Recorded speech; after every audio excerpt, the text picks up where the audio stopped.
Hey guys, sorry I'm not there at school today. My daughter's sick. But what I'm going to do with y'all today is go over chapter 19. I'll look at your study guides tomorrow.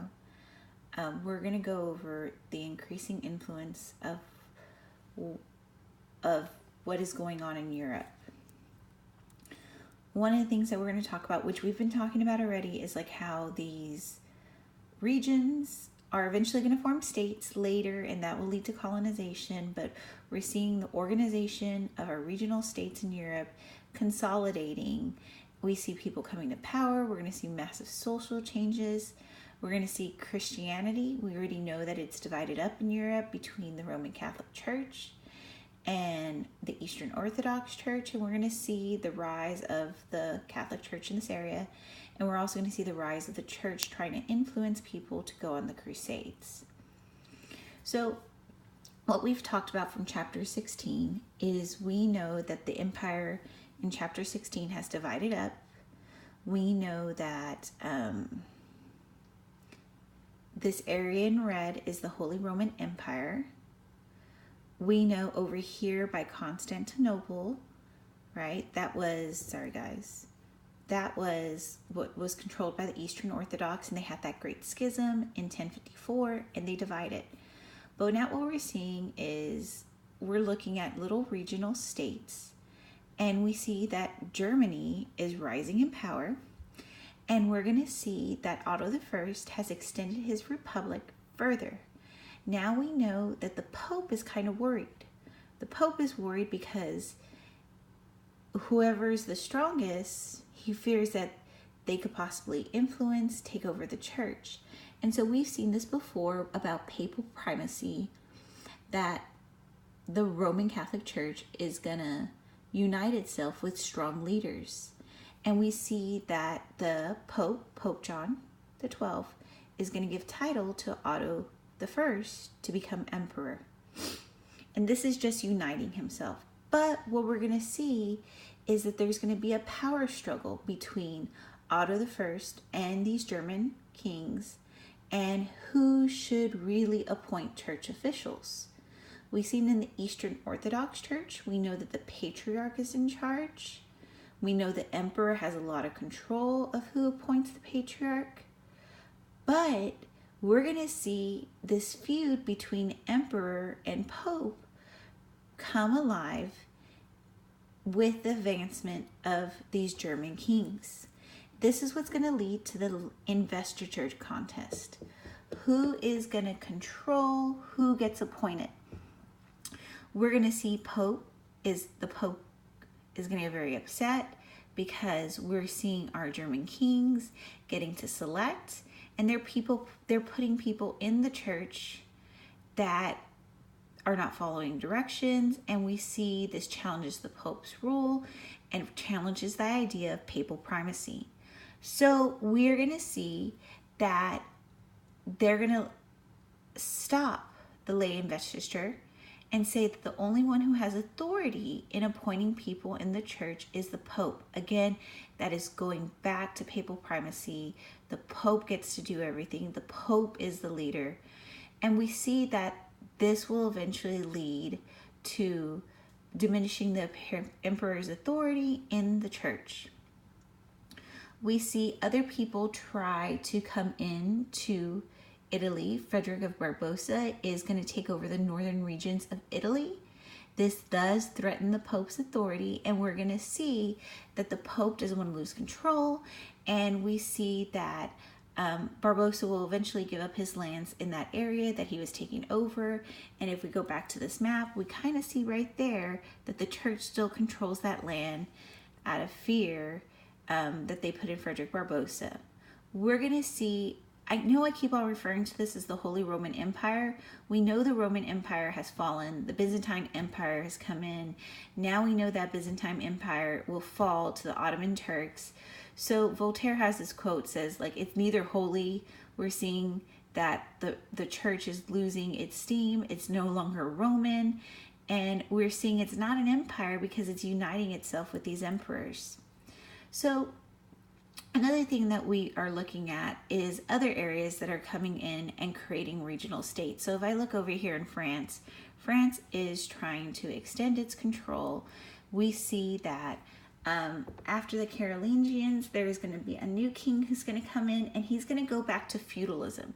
And I know y'all are reading Les Mis right now, and this is what establishing those three estates. We know at the top of the three estates is the church.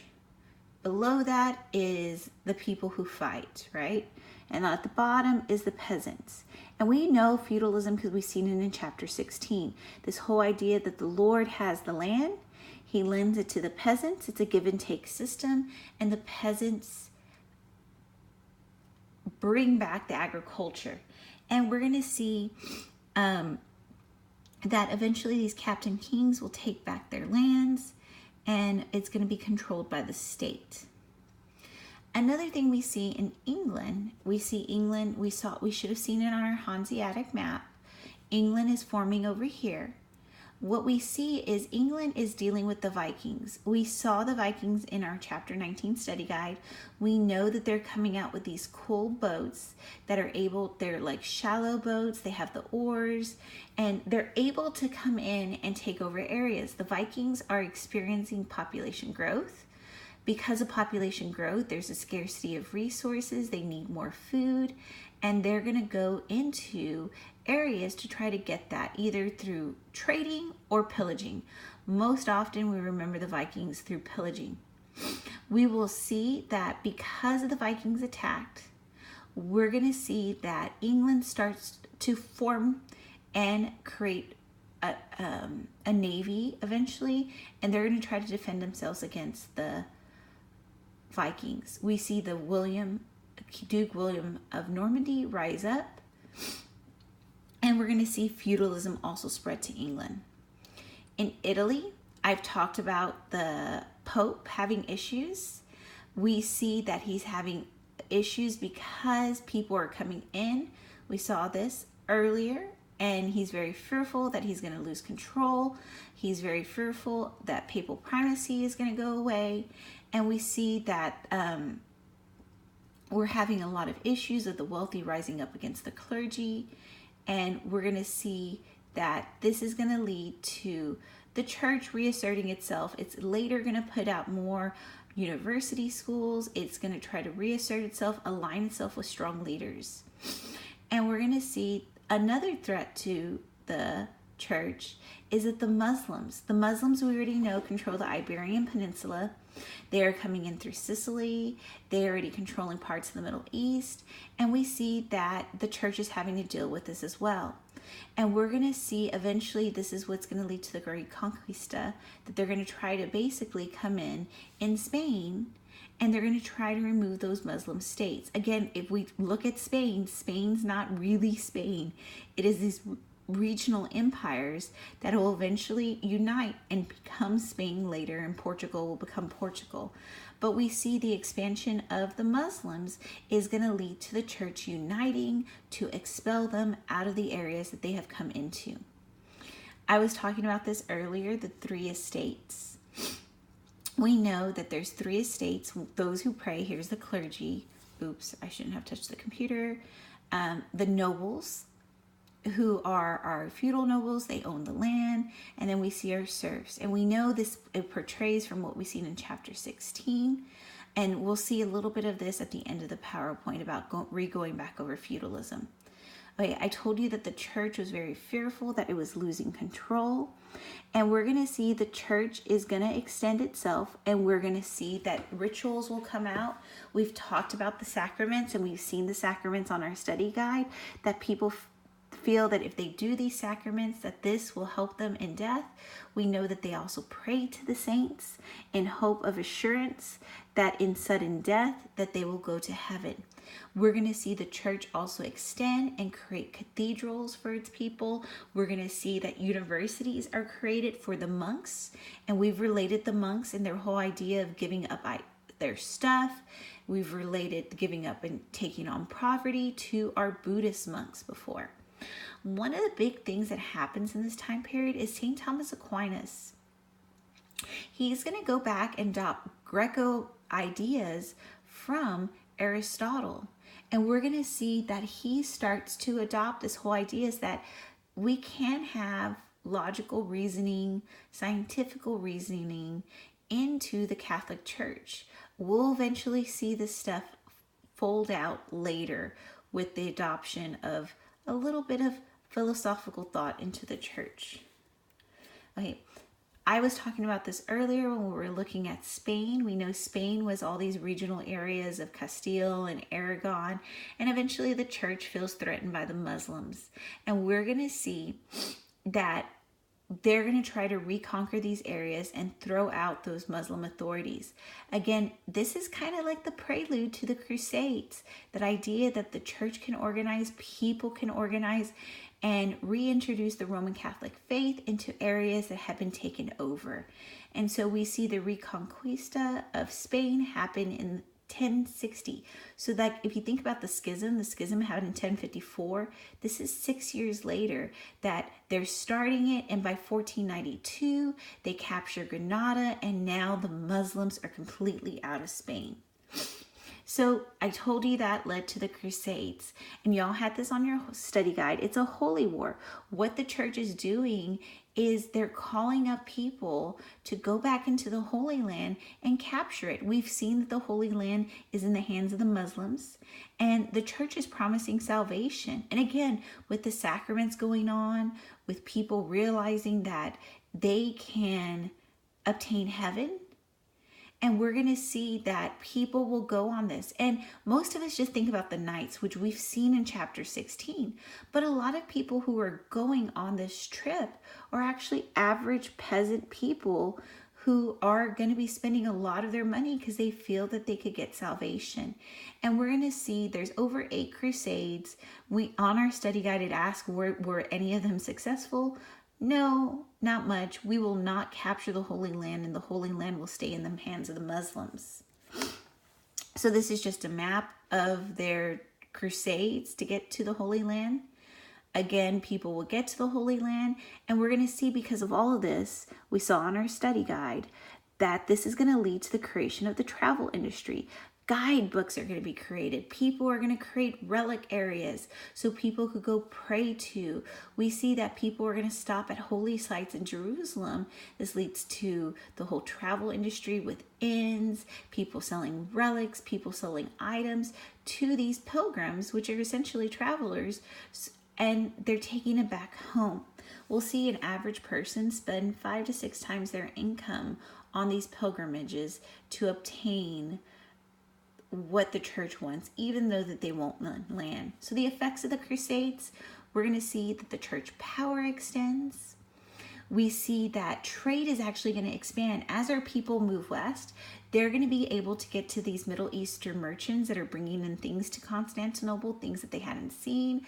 And we're going to see that this is going to lead to a higher demand in Western Europe.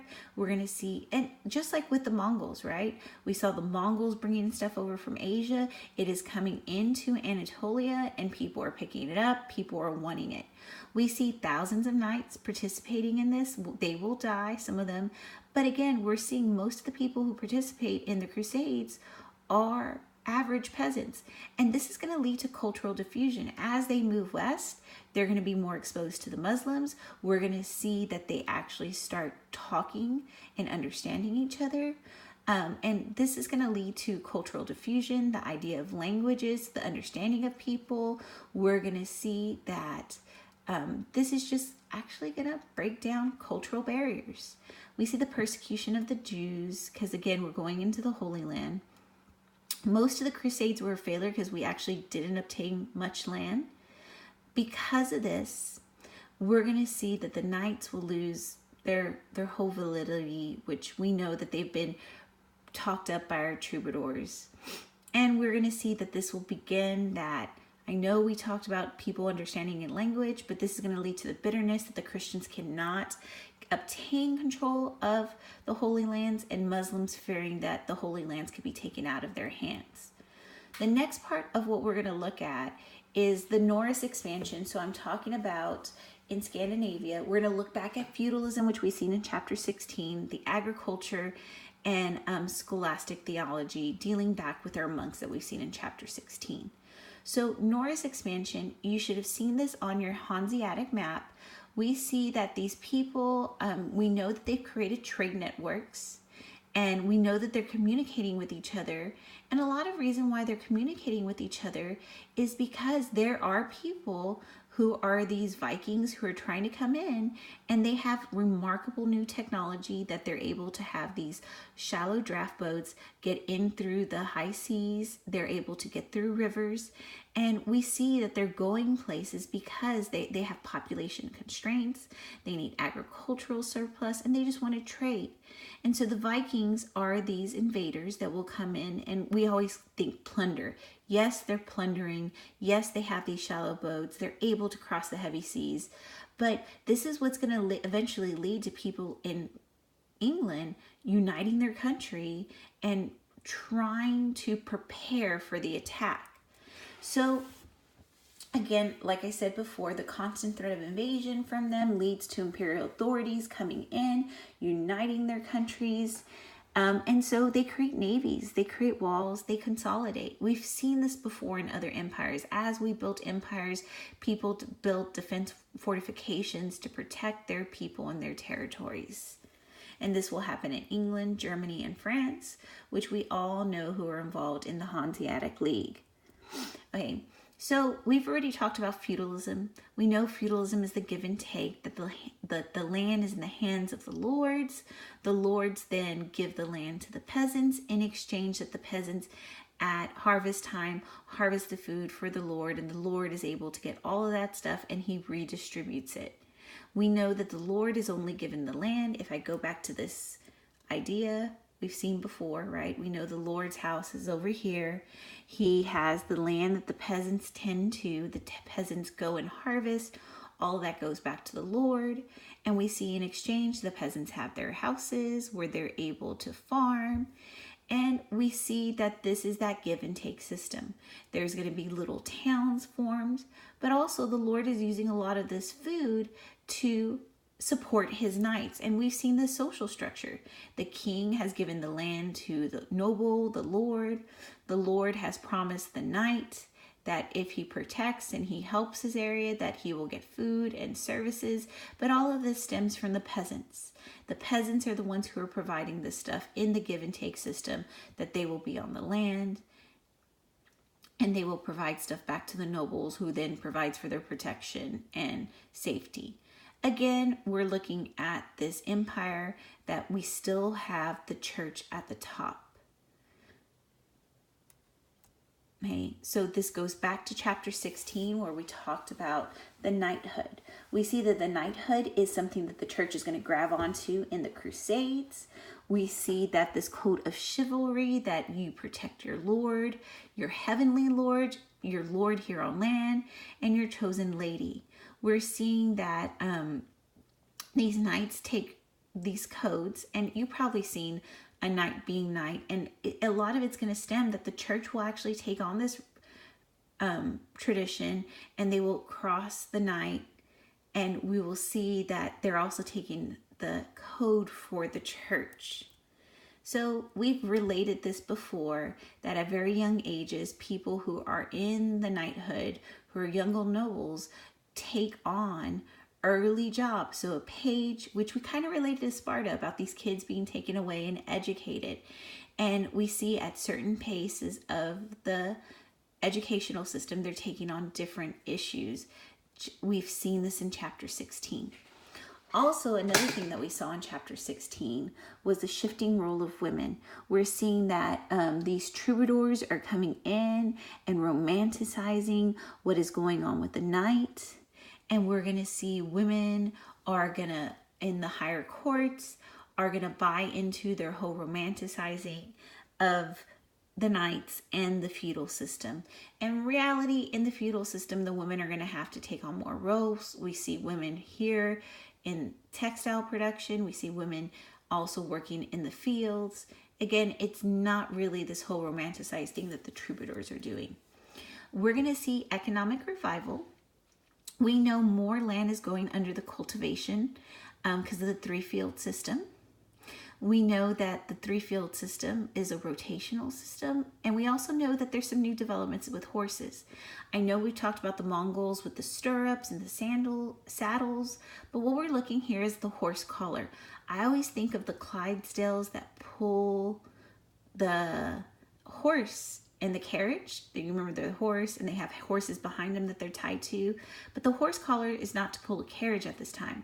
What the horse collars just pull, it's to pull the plow. And if we traditionally used to have the oxen pulling the plow, now we have horses pulling the plow, which there's a lot more. We could have more land under cultivation, which will lead to more food, which leads to population growth, which leads to people leaving the farm and going to the city, since we've seen since early agricultural society. So because of the horse collar and the horseshoe and the three-field system, we see that this leads to more agricultural production. This leads to people leaving the farm to go to the city, and this leads to the creation of our guilds. Our guilds are organizations that are forming to create standards to regulate the production and sale of stuff. And we're going to see that this leads to standard codes for people who are making the wares, people who are making wool. And we're going to see that this whole guild society will lead to individuals being better protected in what they get from their merchants. The last thing we have to talk about is the monkhood. We've seen this in chapter 16. Monks are taking these vows to live in chastity, to live in poverty, and we're seeing an obedience. And what they're doing is they're taking these oaths of allegiance to the church. They're trying to work at Christianizing the pagan flock. And we're seeing that they're working at bringing Christianity across all levels to other monks, we see to the pagans, and they're trying to convert. We're going to see that not only are the monk schools created, but we also see the nunhood is created. Okay, I know this last little part started like chapter 16, but it's also in chapter 19. It's just the rising power of what is going on in Europe.